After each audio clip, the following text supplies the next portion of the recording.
The first one is you don't have to be an expert to get online and to share your opinions or even teach online. In fact, some of the best guides I know on the internet are just a few steps ahead of me. Most experts are bad guides because they are so far ahead in the game that they've forgotten what it feels like to be, a beginner, and usually don't have really valuable, relevant, actionable advice. So remember, you don't need to be an expert online to start sharing. A great book that I recommend that helped me overcome this mindset hurdle is Show Your Work by Austin Kleon. It's an amazing book that shows you how easily you can start sharing your work online and start building your personal brand on social media. Okay, number 2 is if you had to choose between saving time and money, choose to save time all the time. Here's the truth. Time is limited and money is abundant. But if you look at the actions of our lives, it's totally the opposite. We live as though money is scarce and time is abundant. Once I learned this lesson, everything changed both in my personal life and at work. I started looking at the cost of things and how much time they took up. And I kept optimizing to make sure I got back my time, even if it meant I had to spend a little bit of money. The next one is a reminder to always be a learner. Never stop learning. And I learned this from a quote which says, "A man who does not read is no better than a man who cannot read." Whether you want to start a business, fix a relationship, whatever you want to do in life, the information is available out there. So pursue knowledge and share it, and you will grow wealthy. The next one is a reminder to take breaks often. Whether it is in the form of sleep or time off from work, breaks are necessary to help us recharge our creative minds so we can deliver great content. Remember, we are humans, not machines. Rest is also productive. So make sure you take rest and take care of your health. Now, this is something I learned after I met my heroes. They say never meet your heroes, they disappoint you. But the one thing that I learned, everyone is figuring it out. No one is a complete expert at everything. That the more that people learn about a subject, the more humble they become because they realize that there is so much more to learn. And the reason I say this is because never be crippled to reach out to these so-called experts and pitch yourself. Everybody is human, so don't be afraid of reaching out to people. The next lesson is that YouTube and social media are marketing for your business. They are not your business itself. Many people build their audiences on social media, but what they forget is that you should never build your house on borrowed land. One of the biggest mistakes that I made was not starting my email newsletter earlier. Email newsletters, communities, free giveaways help you take your audiences from the social media and into a personal space where you can contact them directly. So if you're not doing that, it's high time that you started. By the way, if you want links to my newsletter, it's in the video description. I recommend that you sign up if you want to maximize your creativity, freedom, and impact. Trust me, I will not waste your time. The next big lesson is to learn to say no. You have to say no to the good in order to do the great. And this is something I struggle with even today when opportunities come my way. I'm like, oh, I should do that because I should not let go of that opportunity. That there is that fear of missing out. And that's why I said you have to learn to say no. Because unless you say no to the mediocre stuff, you will never be able to pursue, focus, and achieve greater things. The next lesson is that the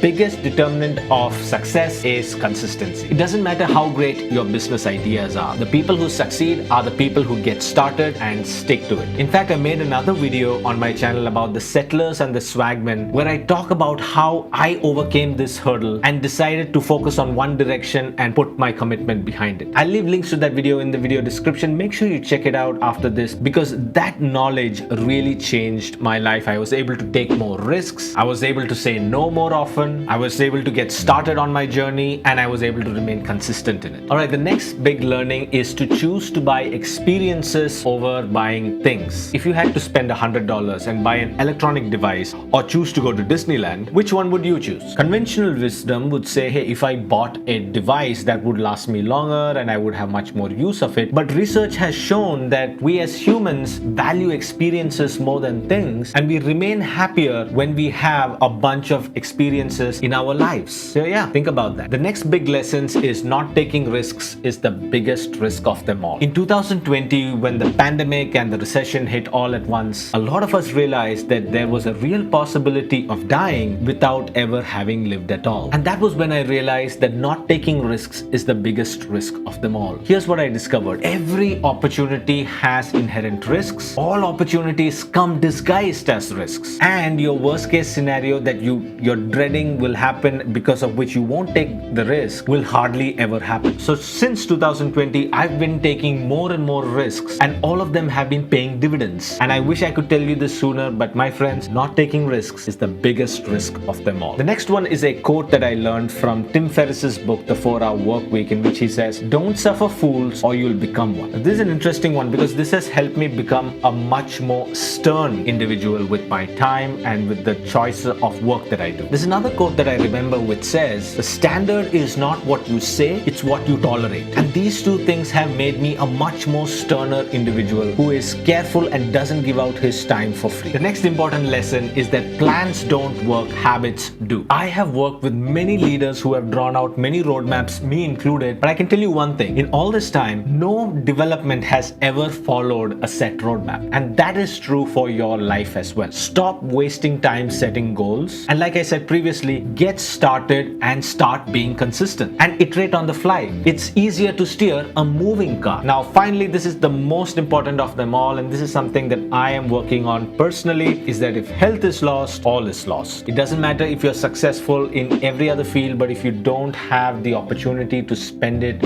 in a healthy body with your family and friends, then it's not as valuable as you would think it is. So whatever you do, spend time to take care of your health. For example, in my 30s, I'm bearing the consequences of my health habits of my 20s. And in my 40s, I will bear the consequences of my health habits in my 30s. The problem with health habits is that they're not immediate, but they will have consequences later on. So make sure you take care of yourself so that your future self will thank you. And that's a wrap. If you want to learn more about how you can maximize your creativity, freedom, and impact, don't forget to hit that bell icon when you subscribe.